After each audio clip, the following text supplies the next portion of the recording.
Hello friends, golden globe movies presents beautiful mind film की शुरुआत होती है प्रिंसटन यूनिवर्सिटी से सितंबर 1947 में।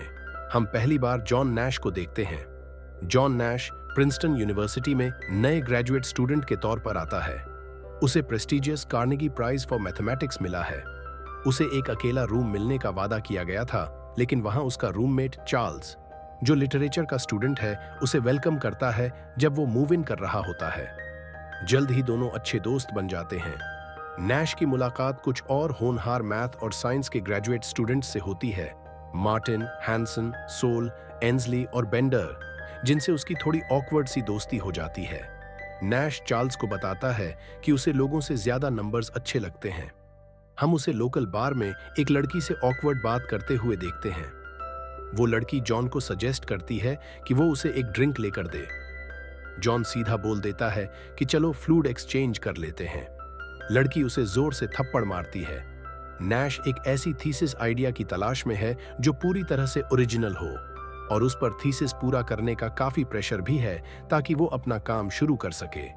बार में एक औरत से मिले हार्श रिजेक्शन के बाद उसे गवर्निंग डायनेमिक्स का आइडिया आता है। ये मैथमेटिकल इकोनॉमिक्स में एक जबरदस्त कंसेप्ट बन जाता है। नैश के प्रिंसटन के स्टूडेंट लाइफ खत्म होते ही वो Massachusetts institute of technology MIT में एक प्रेस्टिजियस पोस्ट स्वीकार कर लेता है, अपने दोस्तों सोल और बेंडर के साथ। 5 साल बाद जब वो MIT में कैलकुलस की क्लास पढ़ा रहा होता है, तो वो बोर्ड पर एक इंटरेस्टिंग सवाल देता है और चैलेंज करता है अपने स्टूडेंट्स को सॉल्व करने के लिए। जब उसकी स्टूडेंट अलीशिया लार्डे उस सवाल पर बात करने उसके ऑफिस आती है, तो दोनों के बीच प्यार हो जाता है और बाद में शादी भी कर लेते हैं। एक बार फिर प्रिंसटन लौटने पर नैश की मुलाकात उसके पुराने रूममेट चार्ल्स से होती है। वो चार्ल्स की छोटी नीस मार्सी से भी मिलता है, जिसे वो बहुत पसंद करता है। वहीं उसकी मुलाकात एक मिस्टीरियस डिफेंस एजेंट विलियम पार्चर से होती है। नैश को पेंटागन के एक secret United states department of defence facility में बुलाया जाता है, जहां उसे एक एनिमी टेलीकम्युनिकेशन का कॉम्प्लेक्स कोड क्रैक करना होता है। नैश दिमाग से ही उस कोड को सॉल्व कर देता है। बाकी कोड ब्रेकर्स हैरान रह जाते हैं। पार्चर स्क्रीन के पीछे से उसकी परफॉर्मेंस को चुपचाप देखता है। फिर पार्चर नैश को एक नया मिशन देता है, मैगजीन्स और न्यूज़पेपर्स में पैटर्न्स ढूंढने का। कहा जाता है कि इससे एक सोवियत प्लान को रोका जा सकेगा। नैश को अपनी फाइंडिंग्स की रिपोर्ट बनानी होती है और उसे एक स्पेसिफिक मेल बॉक्स में डालनी होती है। बाद में जब रशियंस उसका पीछा करते हैं और गोलीबारी होती है, तो नैश बहुत पैरानॉइड हो जाता है और उसका बिहेवियर अजीब होता चला जाता है। अलिसिया उसके इस बदलते बिहेवियर को देखकर एक साइकियाट्रिक हॉस्पिटल को इन्फॉर्म करती है। बाद में जब नैश हार्वर्ड यूनिवर्सिटी में गेस्ट लेक्चर दे रहा होता है, तो उसे लगता है कि कुछ लोग उसे घूर रहे हैं और उसका पीछा कर रहे हैं। वो भागने की कोशिश करता है, लेकिन उसे जबरदस्ती सिडेट करके साइकियाट्रिक फैसिलिटी ले जाया जाता है। नैश को ये सब देखकर यकीन हो जाता है कि सोवियत लोग वाकई उससे इंफॉर्मेशन निकालने की कोशिश कर रहे थे। वो साइकियाट्रिक फैसिलिटी के डॉक्टर्स को भी सोवियत किडनैपर्स समझने लगता है। अलिसिया अपने पति की मदद करने के लिए बुरी तरह बेचैन होती है। वो उस मेल बॉक्स पर जाती है और वहां से सारी टॉप सीक्रेट फाइल्स निकालती है, जिन्हें नैश ने कभी खोला ही नहीं था, बस वहां डिलीवर कर दिया था। जब वो उसे ये सब सबूत दिखाती है, तो नैश को आखिरकार यकीन हो जाता है कि वो सब कुछ बस उसकी हेलुसिनेशन थी। डिपार्टमेंट ऑफ डिफेंस का एजेंट विलियम पार्चर और सोवियत कोड डिकोड करने वाला उसका मिशन, ये सब कुछ असल में उसकी डिल्यूजन का हिस्सा था। और भी चौंकाने वाली बात ये थी कि उसका दोस्त चार्ल्स और चार्ल्स की भतीजी मार्सी भी सिर्फ नैश के दिमाग की उपज थे। कई painful insulin shock therapy sessions के बाद नैश को अस्पताल से छोड़ा जाता है, इस शर्त पर कि वो एंटीसाइकोटिक दवाइयां लेता रहेगा। लेकिन ये दवाइयां उसके दिमाग पर ऐसा असर डालती हैं कि उसका अपनी पत्नी से रिश्ता बिगड़ने लगता है, और सबसे बुरा असर उसके इंटेलेक्चुअल टैलेंट पर पड़ता है। फ्रस्ट्रेशन में आकर नैश चुपचाप दवाइयां लेना बंद कर देता है और उन्हें छिपाकर रखने लगता है, जिससे उसकी साइकोसिस फिर से एक्टिव हो जाती है। एक दिन जब वो अपने बच्चे को नहला रहा होता है, वो अचानक ध्यान भटका देता है और वहां से चला जाता है। वहीं अलिसिया पीछे यार्ड में कपड़े सुखा रही होती है, तो उसे दिखता है कि पिछला गेट खुला हुआ है।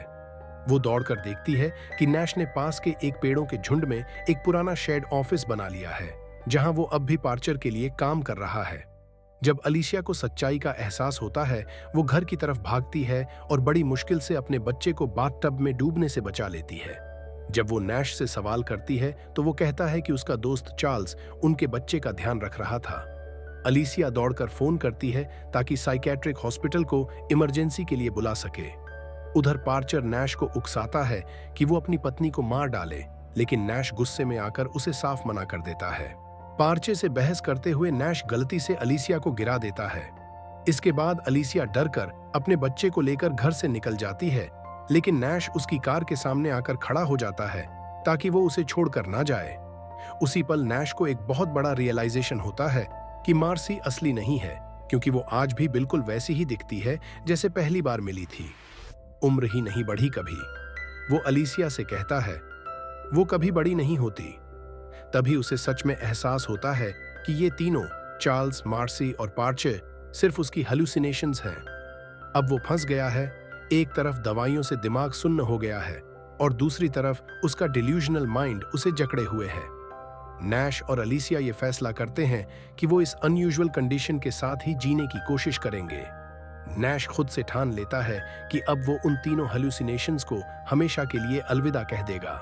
ना उन्हें देखेगा, ना कोई रिएक्शन देगा, ताकि उनके असर से बच सके। लेकिन वो चार्ल्स को शुक्रिया कहता है इतने सालों तक उसका बेस्ट फ्रेंड बने रहने के लिए। और फिर मार्सी से आंसुओं भरा अलविदा कहता है।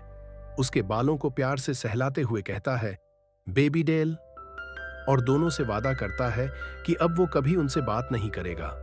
समय के साथ नैश बूढ़ा होता है और अपने पुराने दोस्त और इंटेलेक्चुअल राइवल मार्टिन हैंसन से मिलता है, जो अब प्रिंसटन की मैथमेटिक्स डिपार्टमेंट का हेड बन चुका है। मार्टिन नैश को लाइब्रेरी में काम करने और क्लासेस अटेंड करने की इजाजत दे देता है, हालांकि यूनिवर्सिटी उसे उसका खुद का ऑफिस नहीं देती।